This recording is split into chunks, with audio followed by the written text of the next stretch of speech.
to Mali Himalaya base camp, and you can go to Annapurna base camp from here as well.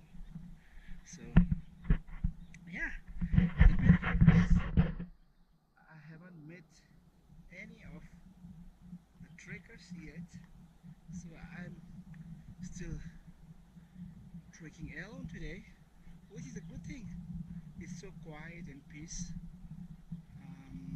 But the saddest thing is that like the local people, those who depend their income on tourism, so it's been a tough year for them as well. Just like me, uh, no income at all. 2021 brings more tourists for us and the local, which we really need. And also one more thing, I've been walking around 40 minutes and look at the trash. Oh my god, look at this trash. Can you believe it? It makes me so sad.